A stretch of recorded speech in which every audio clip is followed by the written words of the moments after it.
ही मला आकाशवाणीचा मान्यताप्राप्त कवी म्हणून AIR ही सनद मिळण्यासाठी लियाकत अली सय्यद नावाचे जे केंद्र संचालक होते नगर आकाशवाणीला, म्हणजे माझं त्यावेळेला शब्दालय प्रकाशनातून सांजगंध नावाचा कविता संग्रह आला आणि तो प्रचंड लोकप्रिय झाला, त्याला अनेक पारितोषिकं मिळाली आणि ते पारितोषिकं मिळाल्यानंतर लियाकत अली सय्यदांनी मला नगर आकाशवाणीमध्ये बोलवलं.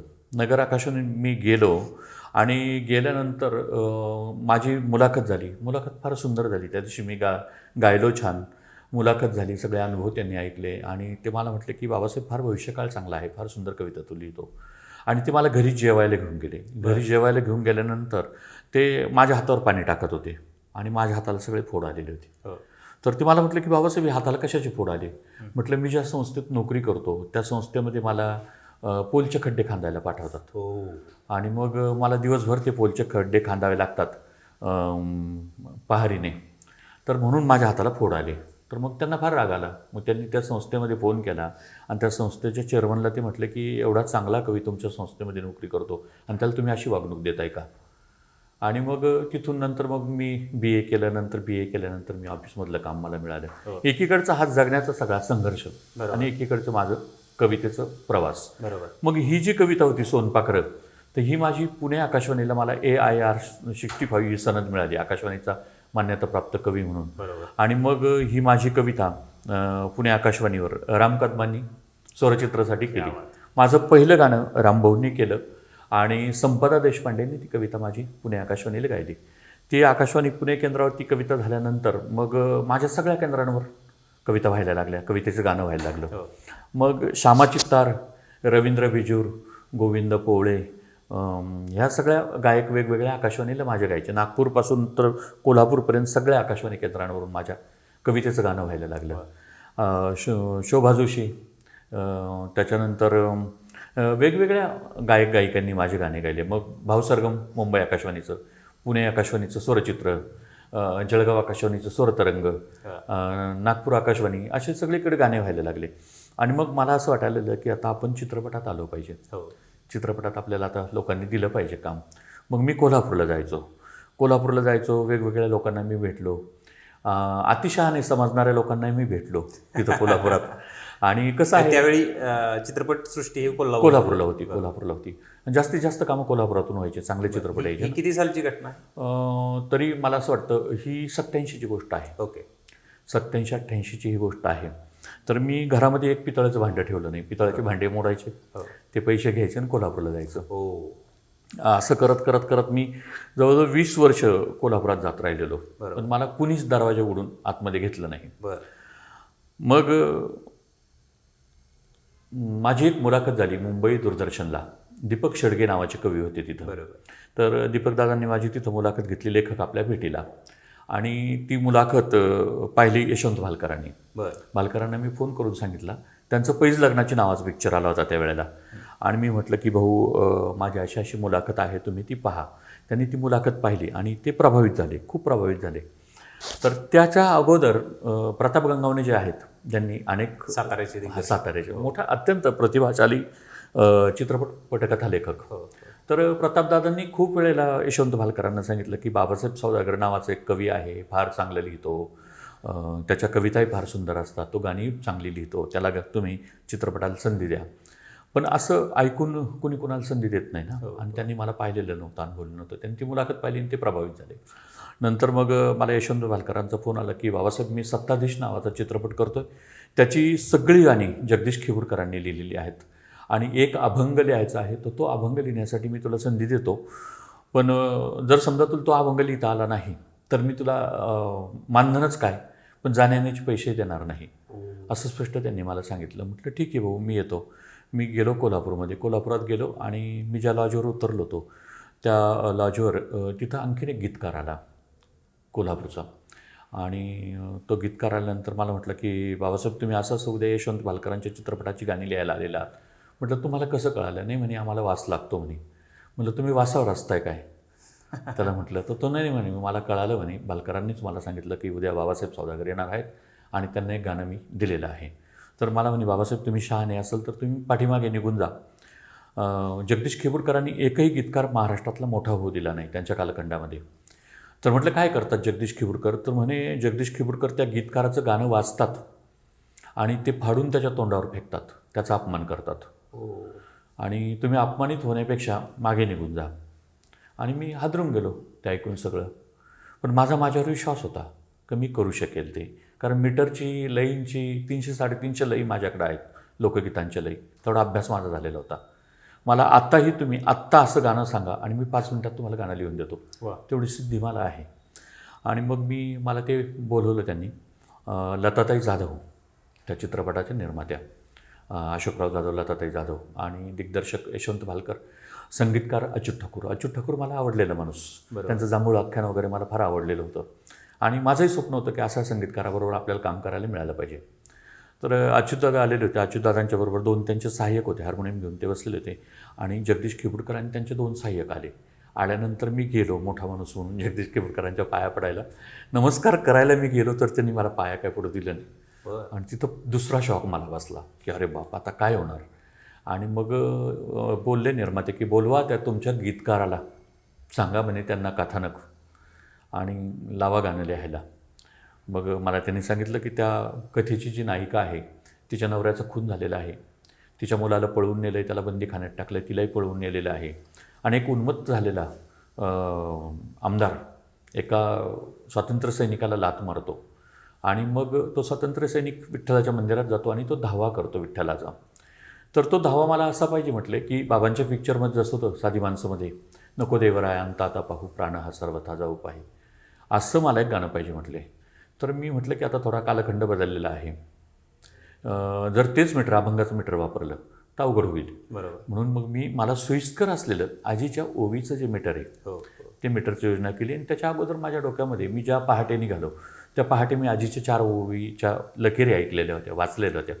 तर त्या लकेरी अशा होत्या, द्वाड गरिबीचं ऊन कर्तव्याकुळ परान, द्वाड गरिबीचं ऊन कर्तव्याकुळ परान, येळ वाईट म्हणून सुरव्या चंद्राला गिरान, नको डगमगू लेका नको सोडू वही वाट, राती काळोखाच्या पाठी देव जुडितो पहाट, राती काळोखाच्या पाठी देव जुडितो पहाट. ही लय मनामध्ये होती आणि त्यांनी मला तो प्रसंग सांगितला सगळा. मी गेलो माझ्या रूममध्ये 5च मिनिटात गाणं लिहून आणलं. ते असं होतं, नीतिमत्तेची ही गाथा चंद्रभागेत बुडाली, नीतिमत्तेची ही गाथा चंद्रभागेत बुडाली, तुझ्या वाचून आम्हाला आता कुणी नाही वाली, विटेवरून ये खाली देवा हो रे आता जागा, धाव पांडुरंगा आता धाव पांडुरंगा, धाव पांडुरंगा आता धाव पांडुरंगा, डोळे असून का देवा असा झालास आंधळा, पाण्या वाचून जळतो रोज सावताचा मळा, कंस बसले आसनी मुकाकार श्रीरंगा, धाव पांडुरंगा आता धाव पांडुरंगा, अशी खुर्चीची ही नशा तिने माणूस संपला, माणसानेच माणूस आज घाण्याला जुंपला, झेंड्या गेंड्यांची लढाई कधी संपणार सांगा, धाव पांडुरंगा आता धाव पांडुरंगा. 3 अंतरे त्या कथानकानुसार मी लिहून आणले. गाणं मी घेऊन आलो आणि यशवंत भालकरांच्या हातात गाणं द्यायला लागलो. तर भाऊ मला काय म्हटले की नाही बाबासाहेब, गाणं नानांच्या हातात दे. आणि नानांच्या हातात गाणं देताना मला दरदरून घाम फुटला. आता काय होणार. बरोबर. खरं सांगतो तुम्हाला, मोठी माणसं खरंच मोठी असतात. नानांनी ते गाणं घेतलं, जगदीश खिबुडकरांनी घेतलं, महालक्ष्मीच्या समोर ते गाणं ठेवलं. तिथं फुलांची ओंजळ होती, ओंजळभर फुलं घेतले, माझ्या ओंजळीत टाकले, मला गळा भेट दिली आणि यशवंत भालकरांना म्हणले, यशबा दे या पोराला गाणं. अरे मला माझ्या गादीचा वारसदार मिळाला, समुद्राच्या तळाशी जाऊन मोती वेचून आणणारा हा पोरगा आहे, दे याला गाणं. आणि मला ते पहिलं गाणं जगदीश खिबुडकरांनी दिलं. तिथून प्रवास सुरू झाला. सुरेश वाडकरांनी ते गाणं गायलं. गोकुळाष्टमीच्या दिवशी ते गाणं ध्वनिमुद्रित झालं आणि त्याच गाण्यामध्ये यशवंत भालकरांनी पहिलं रंगाचं बोट माझ्या चेहऱ्याला लावलं. भजनी मंडळाचा प्रमुख म्हणून मला त्या चित्रपटात बसवलं. हार्मोनियम मी वाजवतो आहे, बाकीचं भजनी मंडळ माझ्यासोबत आहे आणि मंदिरामध्ये ते गाणं चित्रित झालं. म्हणजे रंगाचं बोट अभिनेता म्हणून पहिलं माझ्या चेहऱ्याला तिथं लागलं. त्यानंतर मी 20-22 चित्रपटात भूमिका केल्या. तर ती यशवंत भालकरांची मोठी पुण्याई माझ्या पाठीशी आहे. ते गाणं माझं तिथून झालं. त्यानंतर मला दुसरा स्वतंत्र चित्रपट त्यांनी देवेंद्र चौगुलेंचा झुंजार नावाचा, तो झुंजार नावाचा चित्रपटाची सगळी गाणी त्यांनी मला दिली. आणि माझ्या एका गाण्याला त्याच्यातही मी पुन्हा ओवीचंच मीटर वापरलं होतं. सुखदुःखाची ही चाक ओढी जीवनाची गाडी, घुंगराच्या तालावर चाले माझी बैल जोडी, घुंगराच्या तालावर चाले माझी बैल जोडी, असं गाणं होतं माझं. त्या गाण्याला नॉमिनेशन मिळालं, 3 नॉमिनेशन. रवींद्र साठे, मी आणि आमचं संगीतकार शशांक पवार, असे 3 नॉमिनेशन एका गाण्याला. पण कसं आहे, त्या गाण्याला मला पारितोषिक मिळू दिलं नाही आमच्या कवी लोकांनी, कारण परीक्षक कवी होते ना, आणि ते लुंगेसुंगे कवी होते. आज त्यांचे नावही कुठं नाही आहेत, कारण वशिल्याने ते परीक्षक म्हणून तिथं जातात शासनाच्या याच्यात आणि समोर बसतात. आणि त्यांनी ठरवून टाकलं की याला बक्षीस द्यायचं नाही. तिथपासून ह्या संघर्षाला सुरुवात झाली. आणि मग त्यांनी मला ते पारितोषिक दिलं नाही. असंच एका लुंग्यासुंग्या गीतकाराला त्यांनी पारितोषिक दिलं, घातल्या पाण्यानं गंगा वाहत नाही. मी काही थांबत नाही. म्हणजे माझं असं आहे की विस्तावावर जर राख आली आणि त्याच्यावर फुंकर घातली तर तो जसा शिलकतो तसा मी शिलकलो. मला पारितोषिक नाही दिलं त्यांनी, त्याच्यानंतर मी थांबून नाही घेतलं. आणि आज मागे वळून पाहताना मला असं वाटतं की आशा भोसले, कैलाश खेर, शंकर महादेवन, सुरेश वाडकर, उत्तरा केळकर, देवकी पंडित, अनुराधा पौडवाल, वैशाली सामंत, वैशाली माडे, शान, रुक्को राठोड, साधना सरगम, या सगळ्यांनी माझे गाणे गायले. 100पेक्षा जास्त चित्रपटांना मला गाणी लिहिता आली. आणि हा सुंदर प्रवास तिथून सुरू झाला. त्याच्यानंतर झुंज एकाकी नावाचा चित्रपट मला मिळाला. त्याच्यानंतर शिवाजी पाटील नावाचे एक अत्यंत धार्मिक भाववृत्तीचा माणूस, त्यांनी मला शोधत शोधत ते आले आणि ते म्हटले की यशवंत भालकरांच्या पिक्चरला गाणे लिहिणारा हा जो गीतकार आहे, याला घेऊन मला एक पिक्चर करायचा. मग त्यांनी कथा, पटकथा, संवाद गाणी मला लिहायला दिली, सासरची का माहेरची नावाच्या चित्रपटाची. आणि त्यातलं एक जे गाणं आहे, आता त्याचे कितीतरी रील झाले, अत्यंत लोकप्रिय गाणे झाले त्याच्यातले. तर त्याच्यातलं एक जे गाणं आहे ते पुन्हा मी ओवीच्याच मीटरमध्ये लिहिलेलं होतं. त्याच्यातलं जे गाणं आहे, माझ्या जीवाच्या लेकीला आज सांगावा पाठवा, माझा व्याकुळला जीव माझी मालन भेटवा, माझा व्याकुळला जीव माझी मालन भेटवा, उत्तरा केळकरांनी गायलेलं गाणं. त्या चित्रपटाची सगळी गाणी अत्यंत लोकप्रिय झाली. त्यामध्ये हळदीचं गाणं एक होतं, वेगवेगळी गाणी होती, एक लावणी होती त्याच्यामध्ये. ती लावणी लिहिण्याचा जो किस्सा आहे तो तर फारच भन्नाट किस्सा आहे. म्हणजे त्यांनी मला पन्हाळ्याच्या एका गेस्ट हाऊसवर उतरवलेलं होतं आणि मला विचारलं शिवाजी पाटलाने की बाबासाहेब तुमची काय व्यवस्था करायची. म्हटलं काय व्यवस्था करायची, मी साधा माणूस आहे, भाजी भाकरी खाणारा, घरून डबा आणायचं मला, डब्यामध्ये दही आणायचं, मेथीची भाजी आणायची, ज्वारीची भाकरी आणायची, असं मी साधा माणूस आहे. नाही म्हटले कुठला ब्रँड वगैरे. म्हटलं ब्रँड वगैरे असं काही नाही माझं, मी काय कधीही दारू पिलेलो नाही, मी दारू पित नाही, मी नशा करतो. 3 गोष्टी माणसाच्या आयुष्याला नशा देतात डॉक्टर. पहिली नशा मद्याची नशा माणसाला उलटं करते आणि मग सगळंच उलटंपालटं होऊन जातं आयुष्यामध्ये. कवी म्हणून मी कधीच दारूची नशा केली नाही. 3 गोष्टी माणसाच्या आयुष्याला नशा देतात, गद्य, पद्य आणि मद्य. गद्याची आणि पद्याची नशा जर आपण केली तर आयुष्यामध्ये नशा हा शब्द उलटा होतो आणि निर्माण होते ती शान. मग मी त्यांना सांगितलं की मला कुठलं काही नको, छानपैकी मला तुम्ही कथानक सांगा, आपण त्याप्रमाणे काम करत जाऊ.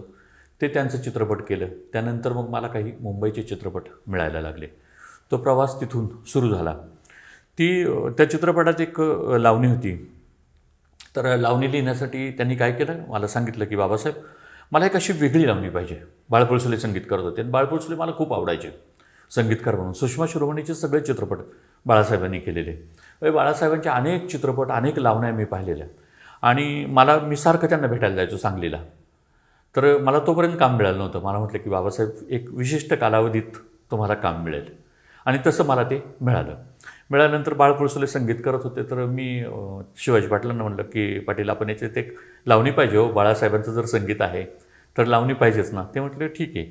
मग पन्हाळ्याला आम्ही थांबलो होतो आणि मला त्यांनी लावण्या लिहायला लावल्या. मी वेगवेगळ्या लावण्या त्यांना लिहून दिल्या. ते म्हटले नाही बाबासाहेब अशी लावणी नाही पाहिजे म्हणे मला. आणि मी संध्याकाळी खुर्ची टाकून असं गॅलरीत बसलो होतो. तर तेवढंच मला शिवाजी पाटील खालून आवाज दिला. मला म्हटले बाबासाहेब तुम्हाला जी लावणी लिहायची ना त्याचं एक दृश्य मी तुम्हाला दाखवतो. आणि म्हटलं आता हे काय दृश्य दाखवतात. ते एक मुलगा आणि एक मुलगी मोटरसायकलवर येत होते, वळणावळणाने गाडी येत होती. ती मुलगी त्या मुलाला एवढी भिडून बसलेली होती, अशी चिटकून बसलेली होती की तिचं मुंडकं आणि त्याचं मुंडकं त्यांच्या दोघांचे चेहरे असे पॅरलल आलेले होते. आणि मला म्हटलं की याच्यावरची लावणी लिहायची. म्हटलं याच्यावरची म्हणजे काय? तर म्हणे बाबासाहेब तुमचं लग्न झालं का? हो म्हटलं लग्न झालं, आता माझी मुलं लग्नाला आलेत. हां म्हणे हे जे हनीमून आहे ते हे लग्नाआधीचं हनीमून आहे आणि हे मला लावणीमध्ये पाहिजे. बर. अरे यार म्हटलं मग इतकं 2-3 दिवस मला कशाला तरसवलं, तुम्ही आधीच का नाही सांगितलं. आणि मग मी लावणी लिहिली. झाली नजरा नजर माझा पडला पदर, हो. भर गर्दीत पाखरू मी हेरलं, लग्नाआधीच हनीमून ठरलं, लग्नाआधीच हनीमून ठरलं.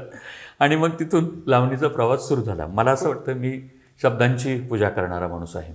बघा, लता शब्द उलटा केला तर ताल शब्द तयार होतो, ताल शब्द उलटा केला तर लता शब्द तयार होतो, लढा शब्द उलटा केला तर ढाल शब्द तयार होतो, ढाल शब्द उलटा केला तर लढा शब्द तयार होतो, विद्या शब्द उलटा केला तर द्यावी शब्द तयार होतो, द्यावी शब्द उलटा केला तर विद्या शब्द तयार होतो. युवा कुणाला म्हणायचं? जो वायू वेगाने चालतो तो युवा. युवा शब्द उलटा केला तर वायू शब्द तयार होतो, वायू शब्द उलटा केला तर युवा शब्द तयार होतो.